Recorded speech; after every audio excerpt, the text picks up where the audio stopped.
Dialog Atma.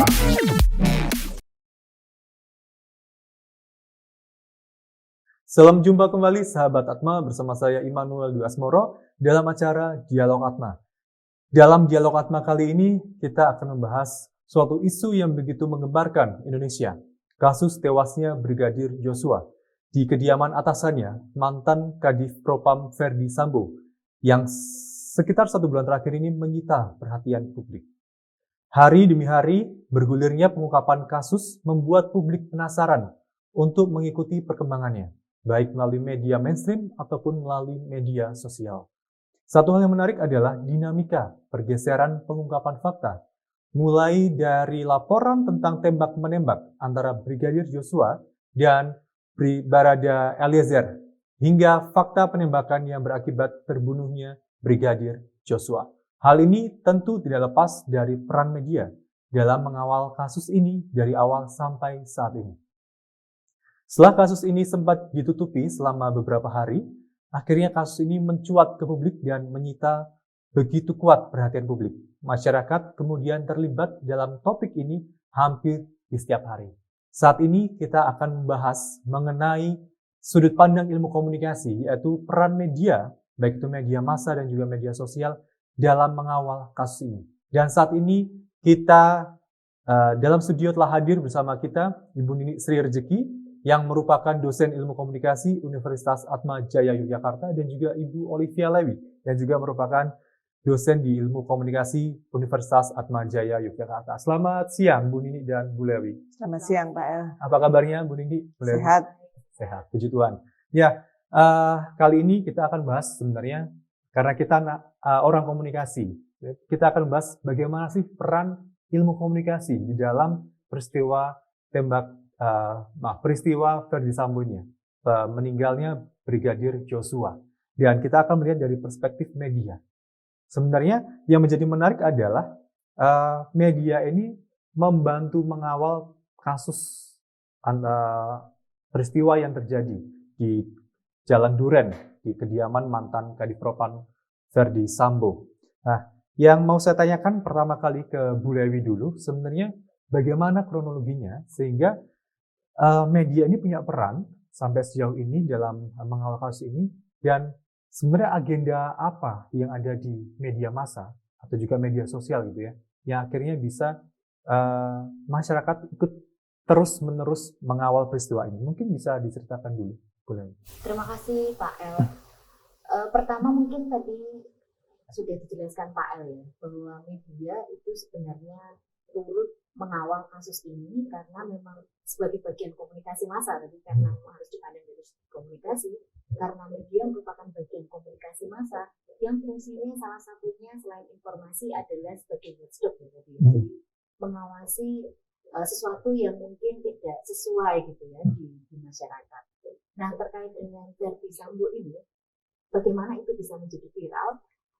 Ini masuk kepada peran media juga gitu, karena kasus ini itu setelah kasus ini terjadi ada jumpa pers waktu itu setelah 2 hari atau 3 hari, kemudian jumpa pers di Polda waktu itu kemudian diberitakan oleh media. Nah, dalam agenda setting atau kita kita kenal gitu ya, bahwa agenda setting itu peran media bagaimana sebuah isu itu akan dibicarakan oleh publiknya. Nah, ketika tadi setelah jumpa pers kemudian dimuat oleh media, nah ini media mulai menggulirkan sebuah isu, Pak El gitu. Jadi isu ini penting karena ini unik kasusnya gitu ya. Selain satu menyangkut tubuh Polri gitu, yang kedua adalah pembunuhan yang dalam tanda kutip teka-tekinya ada, yang ketiga pembunuhan sadis yang itu berkaitan dengan asasi manusia ya tentunya. Nah, 3 hal ini yang mungkin banyak disoroti oleh media dan akhirnya itu diberitakan. Jadi ada nilai berita yang memang itu harus diberitakan kepada publik. Nah, setelah itu diberitakan, berarti sudah jadi agenda media ya Pak. Sudah jadi berita, maka media akan melihat sejauh mana isu itu diperhatikan Dan ternyata isu ini bergulir cepat, baik di media massa mainstream, saya bilang seperti TV, radio, internet gitu ya, media online, dan media sosial milik pribadi. Jadi misalnya media sosial TikTok, Instagram, YouTube gitu ya. Nah, ketika media menggulirkan kasus itu, ternyata komentarnya itu jadi viral. Komentarnya bermacam-macam dan keyword untuk mencari soal Brigadir J itu sangat bermacam-macam. Ada yang bilang pembunuhan sadis, kemudian Sambo, beberapa kata kunci gitu ya. Dan dalam kata-kata kunci yang dicari ini, masyarakat akhirnya berkomentar. Masyarakat mencari soal itu. Semakin itu viral atau kita sebut namanya ada agenda diffusion gitu Pak. Jadi agenda diffusion itu berkaitan dengan sejauh mana masyarakat itu berkomunikasi dari isu dari media dulu, kemudian masyarakat sendiri membentuk wacana-wacana berdasarkan komunikasi interpersonal dari mereka. Nah, dari percakapan ini karena viral, masuk trending Google, akhirnya media melihat bahwa oh ini ternyata viral, lalu diangkatlah gitu kasus ini secara terus menerus. Dan sempat saya cek di beberapa hari ya Pak, waktu itu seminggu itu di trending Google itu di posisi atas dan menjadi trending Twitter selama beberapa hari.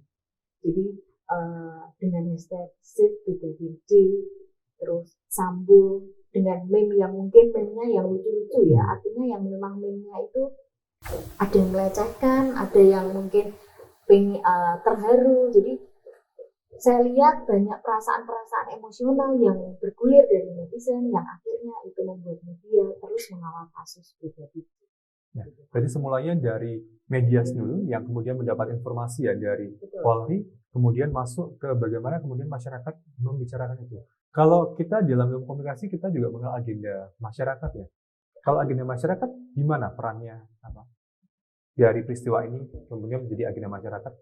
Ya, kalau di dalam kalau dalam agenda setting kan ada agenda media dan agenda publik. Nah, agenda publik yang tadi sudah saya jelaskan Pak Aldi ya terkait dengan Sambo ini gitu, ada semacam perasaan emosional yang sama antar masyarakat saya lihat. Seperti apa? Karena mereka melihat ini pembunuhan sadis yang dilakukan oleh ya waktu itu kan belum tahu itu siapa ya. Hingga pada saat ini semua mata sekarang melirik ke Sambo dan Putri gitu bahwa oh ternyata seseorang yang dulu di Propam yang mendidik anak buahnya disiplin ternyata dia tidak disiplin gitu. Nah kemudian masyarakat melihat itu yang terjadi adalah wacana-wacana dan ini ada perasaan bahwa gregetan ya Pak, istilahnya gregetan, kemudian kecewa, kenapa seorang pemimpin bisa seperti itu, marah, benci gitu. Jadi agenda publik yang saya lihat dari kasus Sambo seperti itu gitu. Jadi ada semacam kesamaan yang tadi terus dikomunikasikan dalam komentar-komentar tadi Pak. Dan itu akhirnya disebut kalau dalam teori ada agenda diffusion, itu digunakan oleh media sekarang. Sehingga media mengambil berita dari situ. Ya. Jadi menarik ya, ada perasaan emosi di tengah masyarakat. Ini jadi banyak masyarakat juga menilai ini seperti menonton sebuah sinetron gitu ya. Karena ada tokoh-tokoh yang kemudian peristiwanya terus berubah-ubah, kemudian ada emosi yang diungkapkan seperti itu. Sebenarnya emosi masyarakat itu sejauh apa sih dalam peranannya dengan peristiwa ini? Oke, kalau ketika menonton Sambo ini memang masyarakat seperti ditontonkan drama ya, tadi saya bilang drama atau sinetron gitu, karena masyarakat penasaran ini siapa ya sebenarnya, kenapa Sambo, hingga saat ini kan muncul banyak wacana gitu ya, kenapa Sambo seperti itu, dan ini masyarakat juga masih bertanya-tanya karena kemarin saat rekonstruksi ada beberapa adegan yang ditolak oleh Sambo ataupun Brigadir E ya gitu ya. Nah, perasaan emosional itu seperti apa itu tadi Pak El, kalau dilihat dari ada kecenderungan yang berbeda ya mungkin ya. Kalau saya lihat di Instagram, saya lihat di TikTok gitu ya, TikTok itu kan cenderung lucu ya, platformnya simple gitu ya. Nah, ketika saya buka keyword untuk Sambo atau Brigadir J, yang banyak muncul di sana itu adalah satu soal kemarahan, yang kedua adalah soal empati berlebih kepada keluarga korban.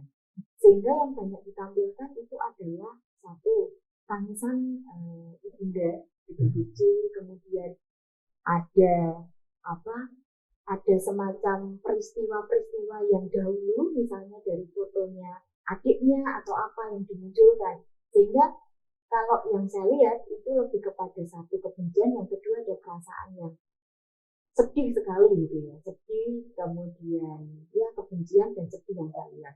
Nah, ketika di Twitter itu lebih mungkin agak berbeda dari segi bahasanya juga. Kalau di Twitter lebih kepada pengusutan, tindak tegas untuk kepolisian untuk segera mengusut gitu. Jadi lebih berbeda tesnya gitu. Nah, itu yang lebih banyak terlihat. Kalau di Instagram mungkin lebih kepada ini ya, mungkin lebih kepada soal lebih banyak di follow up soal kronologi kasusnya. Saya lihat seperti itu. Berarti dari munculnya peristiwa ini di media, kemudian menjadi topik yang dibicarakan masyarakat, akhirnya memicu emosi masyarakat gitu ya Bu Lewi ya. Nah, saya akan coba beralih ke Bu Nini. Bu Nini, tadi kan Bu Lewi sempat ya menyinggung agenda setting, kemudian akhirnya dari agenda yang diberitakan oleh media massa ini membawa atau membentuk emosi, perasaan dari masyarakat terhadap sebuah peristiwa ini. Nah, terkait dengan peran media dalam mengawal kasus ini, sebenarnya selain membentuk emosi masyarakat itu, ada peran apa lagi Bu Nini? Ya baik, kalau Bu Lewi mencoba untuk menyoroti dari pendekatan agenda setting ya, saya mencoba untuk melihatnya dari pendekatan spiral of silence gitu. Yang menarik di sini ketika tadi ada media division ya, media division itu ya semacam kekuatan media untuk memblow up ya, memviralkan, memblow up itu satu fakta yang tersembunyi begitu ya, satu fakta yang tersembunyi. Kita lihat ya sudah ada pergeseran fakta dari semula yang diskenariokan oleh Sambo tentang tembak menembak ya, peristiwa tembak menembak karena dipicu adanya motif pelecehan seksual gitu. Kemudian bergeser ke fakta pembunuhan Brigadir Yosua gitu ya. Nah, dari situ itu tampak bahwa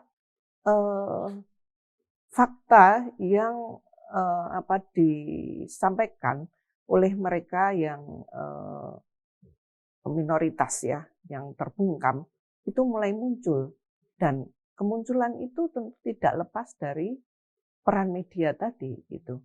Karena pada dasarnya orang-orang itu akan melihat ya situasi ketika dia hanya bersuara sendiri atau hanya sedikit orang yang bersuara, itu cenderung menghindari itu gitu ya. Cara pendekatan spiral of silence itu ada ketakutan untuk diisolasi. Nah, ketika sudah banyak orang menyuarakan fakta baru itu, maka itu kemudian mulai bermunculan gitu loh. Dan ketika mulai bermunculan itu menjadi kekuatan yang sangat besar yang punya kekuatan menekan ya. Jadi ada peer pressure publik sehingga yang berwenang itu akan terus mengungkap fakta dan mencari kebenaran. Nah, mencari kebenaran dan ujungnya juga nanti bermuara ke keadilan gitu ya. Seperti itu Pak El. Jadi mungkin saya bisa gambarkan seperti ini Bu ya. Jadi suara yang tadi minoritas adalah suara yang tidak percaya bahwa itu adalah peristiwa tembak menembak ya.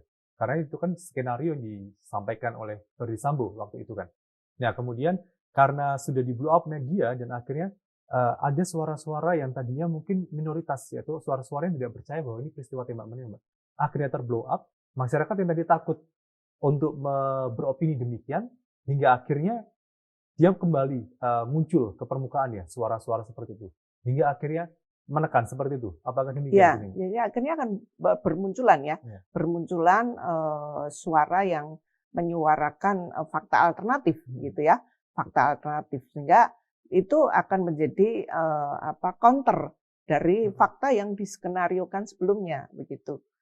Nah, semakin banyak dan kita lihat ya sifat dari media tadi ketika ada benang merahnya dengan media division tadi, sifat media yang kumulatif, konsonan, kemudian juga ubiquity gitu ya, hadir di mana-mana dalam era digitalisasi komunikasi. Maknanya apa Bu ketika kita melihat bahwa media ini sifatnya ada di mana-mana sehingga terbentuklah tadi ya apa opini publik itu maknanya di mana? Ya karena kemudian bisa menerpa banyak khalayak begitu, menerpa banyak khalayak dengan suara yang senada tadi, karena kan isi medianya, konten medianya kan hampir sama semuanya, ya semuanya membawa pada fakta baru begitu, fakta adanya penembakan hingga terbunuhnya Brigadir Yosua begitu. Nah dan juga itu kumulasi itu memperkuat gitu ya, jadi ada efek media yang sangat kuat yang membangun persepsi opini khalayak gitu. Itu. Ini menarik sekali ya Bu ya. Ternyata media bukannya sebagai media yang memberikan informasi, tapi sebenarnya media punya peran dalam membentuk opini publik yang pada akhirnya juga menekan ya, bisa menekan, membantu menekan mungkin Polri yang akhirnya terus-menerus mencoba menuntaskan kasus ini. Seperti ini. Nah, terkait dengan peristiwa ini, itu kan pasti tidak lepas dengan yang namanya netizen. Sebenarnya kalau kita berbicara mengenai netizen, itu seberapa penting sih netizen dalam peristiwa tertentu, dalam hal ini kasusnya terutama kasusnya terbunuhnya Brigadir Joshua. Bagaimana komentar-komentar netizen itu punya peran? Sebenarnya seperti apa? Bu Lewi mungkin. Sebenarnya komentar netizen itu akan mempengaruhi tadi Pak El, opini minoritas atau opini mayoritas. Nah, kalau kita lihat kenapa ada fakta yang berbeda, yang berubah, itu karena sekarang netizen itu punya hak untuk mengupload apapun. Nah, ketika saya lihat dalam kasus Verdi Sambo, misalnya di media Instagram atau TikTok atau Twitter, banyak fakta-fakta yang tidak dijelaskan oleh media mainstream, tapi hadir di media sosial. Nah, fakta-fakta yang belum tentu kebenarannya itu kan menjadi rasa penasaran netizen lebih tinggi. Nah, karena rasa penasaran dan kemudian rasa yang kok kayaknya ada fakta baru gitu ya. Berarti menjadi informasi alternatif juga ya? Informasi alternatif ini terus-menerus naik terus gitu. Nah, seperti yang tadi disampaikan oleh Dini gitu, karena ini banyak yang berkomentar, banyak yang penasaran, akhirnya dia kan menjadi mayoritas kan. Nah, jadi komentar netizen itu sangat berpengaruh sekali Pak dalam pembentukan agenda media kalau untuk saat ini atau dalam konteks kasus Sambo ya. Karena yaitu tadi banyak informasi alternatif yang datang dari netizen yang belum tentu diliput di media gitu. Kalau Pak El coba cek TikTok gitu, apa ada misalnya media menjelaskan soal misalnya, ini ada yang kemarin viral ya, soal ada pesan di WA gitu yang muncul dari seseorang yang dia bilang kasus ini terjadi karena bla bla bla bla. Itu benar-benar jadi FYP di TikTok dan itu nggak ada di media. Nah, jadi termasuk sepertinya kayak informasi mengenai konsorsium 303 itu kan terbelah pertama kali media sosial ya. Ini peran dari media sosial itu sendiri sebenarnya. Ya, media sosial ini kan jadi informasi yang alternatif yang ini sekarang juga menjadi acuan bagi media mainstream untuk dijadikan agenda media gitu Pak. Jadi agenda mainstream, media mainstream itu melihat apa sih yang dibicarakan masyarakat, apa sih yang disukai masyarakat. Nah, apa yang dibicarakan, apa yang disukai, ini masuk kalau di dalam agenda media itu ada nilai beritanya atau layak beritanya itu satu penting, yang kedua itu dapat menarik. Jadi itu mesti laris di netizen gitu. Nah, jadi komentar netizen menurut saya juga penting gitu ya, sangat menjadi penting untuk jadi agenda media Pak. Kalau menurut Bu Lewi sendiri sebenarnya, kita kan juga sebenarnya netizen gitu ya, kadang kita juga komentar gitu. Sebenarnya bagaimana kita sebagai netizen Indonesia dalam setiap peristiwa apapun ya, dalam hal ini khususnya memang peristiwa Brigadir Joshua. sebenarnya sebaiknya komentar-komentar seperti apa yang bisa membangun untuk menjaga atau mengawal peristiwa ini? Baik, kalau komentar yang seperti apa, kalau saya memang cenderung ke komentar yang positif ya, yang artinya bisa mendukung aparat itu untuk segera menuntaskan. Jangan komentar yang istilahnya mengadu domba, Pak, gitu. Karena memang ketika bahaya kita memiliki komentar negatif atau mengadu domba di media sosial, itu malah jadi hal yang tidak baik juga gitu ya. Nah ini yang sayangnya juga masih banyak terjadi dalam kasus Brigadir J. Jadi meme yang muncul, komentar yang muncul itu malah justru bikin pihak-pihak tertentu itu kayak jadi berkonfrontasi. Gitu. Iya, iya. Jadi memang kalau menurut saya, walaupun ini memang ya kita tahu Brigadir J ini sadis ya dalam membunuh, Verdi Sambo. sadis gitu dalam membunuh. Tetapi kita lebih mengarahkan komentar positif untuk apa? Satu, mendesak kepolisian misalnya untuk mengusut tuntas karena memang ini adalah tubuh Polri yang agak susah orang itu bisa masuk ke dalamnya gitu. Yang kedua memang berkomitmen untuk ya menegakkan hak asasi manusia sehingga tidak proses itu. Nah, Ya, terima kasih Bu Lewi. Kalau dari Bu Nini sendiri bagaimana Bu? Dari sisi netizen dan juga mungkin kita sebagai orang yang bergerak di ilmu komunikasi ya, sebenarnya apa yang harus kita persiapkan dalam hal ini jika ada peristiwa-peristiwa lain, apa yang perlu memang kita sebagai orang mungkin media juga orang ilmu komunikasi lakukan? Ya, saya pertama memiliki pendapat ya untuk yang media konvensional, yang media mainstream ya, itu untuk ini berpegang pada nilai-nilai yang ada dalam organisasi media gitu ya. Misalnya keberpihakan kepada kelompok marginal ya, mereka yang tertindas. Saya kira itu tetap dipertahankan. Jadi media itu perlu selalu untuk kembali pada nilai-nilai itu ya, nilai-nilai yang dipegang itu untuk kemudian berperan dalam mengawal kasus ini. Gitu. Yeah. Jadi tidak hanya istilahnya menyampaikan fakta begitu saja, tapi ada keberpihakan begitu ya. Saya kira semua organisasi media punya nilai yang dipegang seperti itu. Terus kemudian yang kedua untuk netizen ya, berarti ini dari media sosial. Saya kira tadi sudah disampaikan Bu Lewi tentang komentar-komentar positif tadi.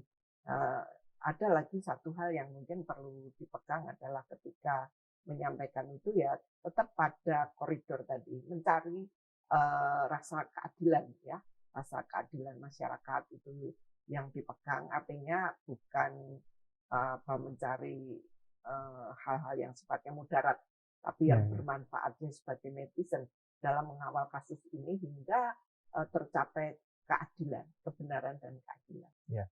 Jadi mungkin saya bisa menyimpulkan sedikit ya. Jadi media ini kan perannya sangat kuat ya.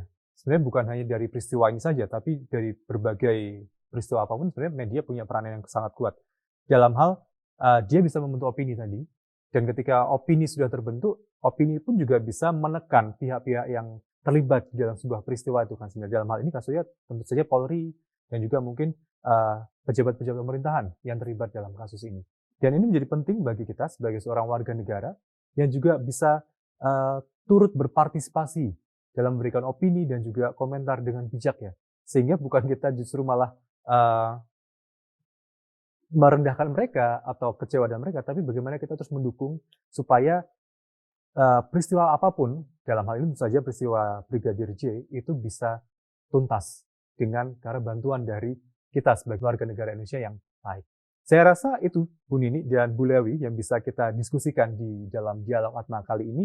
Semoga dialog ini bisa menjadi bahan pertimbangan bagi kita ya, menjadi pengetahuan baru bagi kita sebagai warga negara Indonesia terkait dengan media massa, juga media dan bagaimana kita hidup sebagai warga negara Indonesia. Terima kasih Bu Lewi dan Bu Nini. Semoga kita bisa ketemu lagi di lain kesempatan. Baik, demikian sahabat Atma, dialog Atma kali ini yang membahas mengenai terbunuhnya Brigadir Joshua di rumah mantan Kadif Propam Verdi Sambo. Dan saya harap semoga dengan dialog Atma kali ini bisa menambah wawasan kita mengenai peran media yang punya dampak terhadap kehidupan kita, yang mengawasi kehidupan di sekitar kita, dan juga bagaimana kita sebagai masyarakat Indonesia turut membantu mengawal sebuah peristiwa yang diberitakan di media sosial. Demikian yang bisa saya sampaikan. Sampai ketemu lagi dalam dialog Atma selanjutnya. Selamat siang dan sampai jumpa.